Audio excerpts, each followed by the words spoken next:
satu JJ itu sekitar durasi aku kan rata-rata kan lumayan panjang atau enggak pada umumnya JJ. Durasi yang saya buat itu sekitar 20 sampai 30-an detik dan itu pun memakan waktu sekitar 3 jam atau enggak 4 jam. Gimana coba itu pas waktu belajarnya. Menarik itu kalau misal ada waktu buat bikin kontennya. Kalau misal udah pulang malam terus enggak ada waktu, capek lagi, terus niat buat bikin konten itu rasanya agak gimana gitu. Ya emang bener males, tapi kalau misal kita pengen tapi kok enggak punya niatan kan percuma gitu kan. Terus kalau misal kamu buat konten masak itu emang tetangganya nggak pada berisik bang? Orang kamu itu pas masak aja berisik gitu kan. Ya namanya kerja di Jepang itu kalau misal kita punya niatan buat bikin konten, pengen jadi konten kreator itu bisa aja sebenarnya. Cuman kita harus pinter-pinter mengatur waktu guys. Yang mana kita pulang kerja itu ya capek, kita harus bisa mengatur waktu buat istirahat, mana untuk membuat konten, mana untuk pas waktu ngedit videonya seperti itu. Cuman oke guys, selamat datang di channel RM Kritai. Ini adalah video pertama saya di depan kamera langsung ya, ngomong di depan kamera langsung. Yang mana di video-video sebelumnya kan aku selalu bikin vlog di luar ruangan gitu kan, pas lagi pergi, pas lagi ada kegiatan apa gitu kan. Dan hari ini saya itu terniat gitu loh, pengen buat video di depan kamera karena memang apa ya, pengen nyari kesibukan yang mana biasanya kan kegiatan aku kan ya di sini kan tau lah, kuli pabrik di Jepang yang mana kalau misal berangkat itu pagi, pulangnya petang malam gitu kan, biasanya malah nggak ada waktu. Terus kadang kalau misal aku lagi apa namanya ya, lagi nggak males gitu kan, tak sempatkan buat bikin video. Biasanya kan videoku itu tentang video masak-masak lah, cuman aku nguploadnya itu di platform sebelah guys, di TikTok kan kebanyakan gitu. Dan di sana itu ada banyak sekali video-videoku tentang, terutama tentang masak ya, sebagian besar kan memang tentang masak. Dan di sela-sela waktu itu selaku bekerja itulah ya aku membuatnya. Dan kali ini aku membuat konten terniat di depan kamera karena memang di satu sisi saya ingin belajar untuk mengasah kemampuan saya untuk berbicara di depan kamera. Kalau misal nggak kayak gini, kalau misal pengen kita punya niatan buat jadi apa ya namanya ya, kalau konten kreator nggak gimana ya, pokoknya itulah ya. Kalau nggak kita belajar kayak gini tuh terus bisanya kapan gitu loh ya, dengan apa ya, setempat dan properti seadanya itulah. Ini aku juga ngambil video juga di kamar, ini bisa dilihat sendiri tempat tidur aku. Dan ini aku juga pakai meja guys, yes, memanfaatkan seadanya gitu loh. Barangnya ada ini ya, nggak punya kursus, pakai meja ini ya, tak pakai buat bikin video, wes pokoknya apa adanya dimanfaatkan. Dan ini ya, aku ingin menyampaikan, sebenarnya itu pengen menyampaikan beberapa hal tentang eh, gimana sih di Jepang, kerja di Jepang itu tetapi bisa merangkap sebagai apa namanya, bisa membuat konten, bisa membuat video di sela-sela kegiatan gitu loh guys. Oke, jadi awalnya itu seperti ini ya. Awalnya dulu itu ya nggak punya keinginan dan nggak punya minat buat bikin konten awalnya. Cuman semakin kesini kok aku lihat banyak sekali kan ada ya temen para pekerja gitu kan, kerja kok bisa sambil bikin konten, bikin video, kok kayaknya seru gitu kan. Terus aku niat-niat coba. Awalnya aku ya bikin video itu ya nggak masak awalnya itu bikin video kayak semacam tutorial cara bekerja ke Jepang kayak gitu. Terus kegiatan vlog aku selama di tempat kerja ya terutama, itu memang viewsnya banyak, tetapi cuman kan aku di satu sisi itu mikirnya kayak gini, kalau misalnya tak teruskan, seandainya itu kan pas posisi aku ngambil videonya kan ketika aku bekerja toh, seandainya misalnya ini kok ketahuan sama orang perusahaan kan gak enak juga gitu kan ya. Meskipun kadang aku ngambil video itu juga ada orang Jepang pada seliweran juga, dia nggak bilang, cuman kan suatu saat kan yang kita takutkan gitu loh, kok ada omongan gimana gimana kan. Ya udahlah, aku akhirnya berhenti. Dan setelah itu aku berpindah ke itu konten-konten masak guys. Dan di konten masak ini juga alhamdulillah itu bisa diterima sama teman-teman ya, dan viewsnya itu juga lumayan. Terus ya yang komen dan like itu ya lumayan juga gitu. Dan dari situ aku juga bisa itu kan mikir, oh iya ternyata menarik ya gitu kan. Menarik itu kalau misal ada waktu buat bikin kontennya. Kalau misal apa ya, udah pulang malam, terus nggak ada waktu, capek lagi, terus niat buat bikin konten itu rasanya agak gimana gitu. Ya emang bener males, tapi kalau misal kita pengen tapi kok nggak punya niatan kan percuma gitu kan.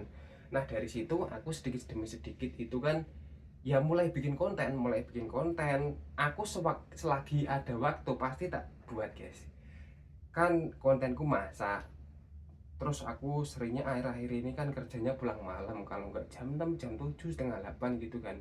Dan kalau misal laukku habis itu pasti aku bikin video guys, bikin itu masak tapi tak sambil bikin video gitu loh. Jadi aku selain masak doang ya dapat videonya gitu. Jadi setelah masak aku itu masih buat ngedit video lagi, terus voice over, terus videoku kan identik dengan JJ gitu kan. Nah, jadi buat satu video itu nggak cukup ngedit cuma 1 jam 2 jam doang. Misal ini hari ini masak ya, hari ini masak, terus kan udah ada videonya tapi belum jadi gitu kan. Itu nanti jadinya bisa 1 hari atau enggak besok-besoknya lagi gitu guys. Jadi aku di sini itu kalau misal ada waktu ya tak sempet-sempetin ngedit gitu kan. Kalau misal pulang kerja, terus yang bikin susah itu malah bikin video itunya. Kan identik dengan JJ tuh. Video saya itu video yang di platform TikTok.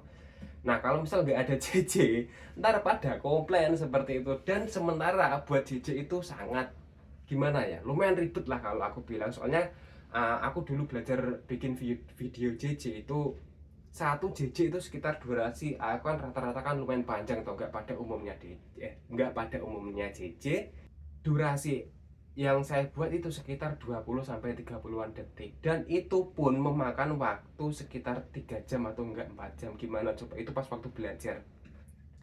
Dan sekarang itu ya mungkin karena terbiasa dengan membuat video tersebut ya, karena udah terbiasa membuat video JJ, jadi mungkin aku kalau misal ada waktu gini kan, waktu luang, tak buatin video dulu, nanti video masaknya belakangan seperti itu guys. Jadi nggak langsung hari ini jadi, itu nggak seperti itu ya. Jadi untuk masalah sebagai apa ya namanya, kerja di Jepang itu, kalau misal kita punya niatan buat bikin konten, pengen jadi konten kreator, itu bisa aja sebenarnya. Cuman kita harus pintar-pintar mengatur waktu guys. Yang mana kita pulang kerja itu ya capek, kita harus bisa mengatur waktu buat istirahat, mana untuk membuat konten, mana untuk pas waktu ngedit videonya seperti itu. Cuman biasanya untuk pribadi aku sendiri itu emang tak akui untuk waktu istirahatnya itu cukup kurang guys. Apalagi pas waktu 1 bulan 2 bulan yang lalu itu ya, itu hampir tiap hari aku ngupload video itu. Dan dengan apa namanya, tingkat pengeditan yang cukup lama, jadi membutuhkan waktu, dan waktu istirahatku itu agak terganggu guys. Makanya akhir-akhir ini aku kan jarang upload video di platform itu kan, platform sebelah video masak-masak. Jadi ini ya tak bikin di sela-sela waktu ini kan tak bikin video seperti ini guys, video di YouTube. Karena memang kan saya akhir-akhir ini juga merambah di YouTube juga toh ya, biar bisa berkembang seperti itulah ya, bisa berkembang, bisa mengasah kemampuan untuk berbicara di depan gitu kan. Aku memang punya cita-cita seperti itu, bahkan sedikit demi sedikit perlahan-lahan ya seperti inilah jadinya gitu kan, agak bisa sedikit gitu karena memang udah terbiasa seperti itu guys. Karena memang ya, apa namanya ya, untuk konten kreator kan nggak lepas dari voice over, storytelling seperti itu toh. Untuk suka dukanya menjadi apa ya, untuk ya itu tadi, suka dukanya itu kalau misal kita merangkap sebagai konten kreator atau pembuat video ya, kita harus bisa memanage waktu dengan baik guys, antara bekerja, istirahat, dan membuat konten seperti itu. Terus kalau misal kamu buat konten masak itu, emang tetangganya nggak pada berisik bang? Orang kamu itu pas masak aja berisik gitu kan gitu. Ya enggak, soalnya aku udah gimana, kalau misal untuk tingkat keberisikan itu udah aku pikirkan sebelumnya. Kalau misal aku kayak semacam kayak banting-banting, sebenarnya nggak banting-banting guys. Cuman emang Vibes editing aku seperti itu, tak bikin cepet gitu kan, seolah-olah itu masakku itu gerusak-gerusuk gitu loh. Dan beruntungnya di samping kanan kiri rumah aku, belakang itu ya, untuk misal aku bikin video terus tingkat keberisikan itu ya nggak terlalu terganggu dia ya. Karena gimana ya, untuk masalah aku voice over itu kan sering menggunakan suara keras, dan sampai sekarang itu ya nggak ada masalah, berarti kan dia nggak merasa terganggu gitu loh.